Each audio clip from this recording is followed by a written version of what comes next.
Hi, this is Kelly Barkhurst from Designer to Full Stack. As designers and developers, we're often working in platforms where we have constraints.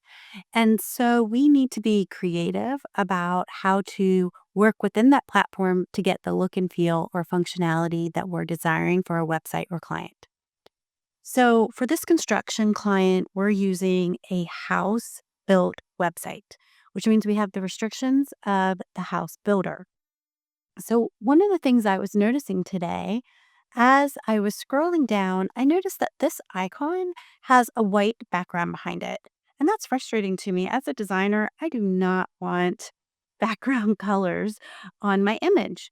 So, when I investigated, I saw that the image uploaded to the house builder is, in fact, a PNG. So, a PNG is an image that can have a transparent background. I tested uploading through House if you could do an SVG, which would be vector, and you cannot. That is not an accepted upload file type.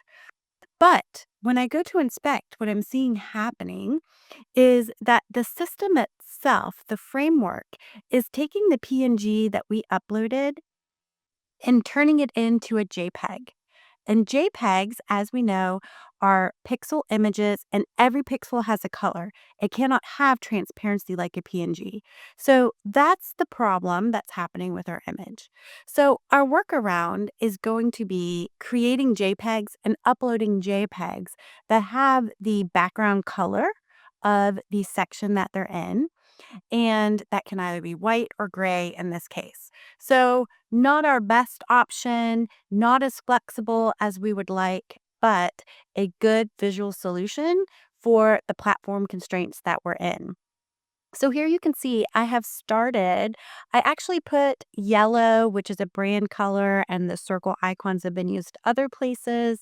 This one has a white background because, again, it's being uploaded as a JPEG. This one has a gray background, so it looks seamless. And these icons were made in Illustrator. So I have an artboard where I have this gray background, and I am turning it on and off as I export so that I could choose a white background or a gray background. Or in the future, if we would change the color completely, this would still allow me to create those. I have the same size circles. I'm creating artboards around the circle. So if I select this circle, I can click my artboard tool. It makes it around it.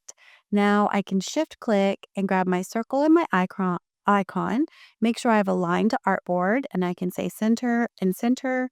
Now I know it's perfect there.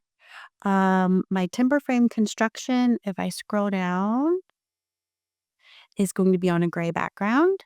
So if I come back to Illustrator, I'm going to turn on my gray background, file, export for screens, click my timber frame, give it a keyword rich name and descriptive for me, JPEG, export artboard, come into our house builder, come to our image, edit.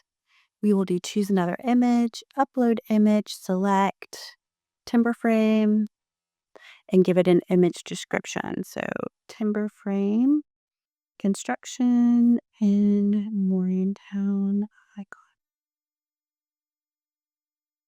save. And now we have something that is closer to the look and feel we would want as designers. So I'm going to go ahead and publish our change and then go ahead and show you.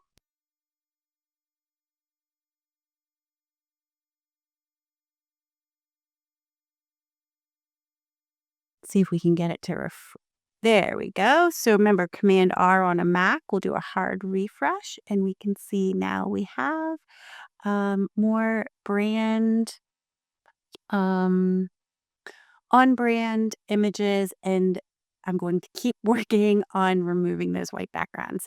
But there's your mystery. Perhaps you're working in a framework, whether it's House or a different builder, where the image type that you are uploading gets converted. Sometimes that's converting to a WebP, sometimes that's an AVIF, sometimes it's to a JPEG. But If you see a background color being added, typically white, that means it's being converted to a JPEG and every pixel has to have color. Unlike the PNG that you uploaded or provided that can have transparency. All right, so happy designing.